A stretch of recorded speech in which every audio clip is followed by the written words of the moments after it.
ఏం చేస్తున్నావు? మా పిల్లకి స్నానం చేపించిన అజయ్ అయిపోయింది. స్నానం చేపించిన అయిపోయి. అమ్మో స్నానం చేస్తున్నావా? అయ్యా భలే చేస్తున్నావు స్నానం. అయిపోయిందా స్నానం చేసాడు? అయిపోయేది. ఇంకా అయిపోయి ఎంతసేపు చేస్తావు? ఇంకా నొద్ద ఇక్కడ పోయా.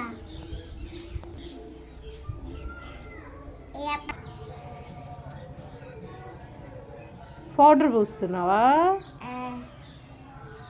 ఇంక చాలే తెల్లగా వచ్చింది మళ్ళీ మీ అమ్మాయి. బొట్టు పెట్టావా?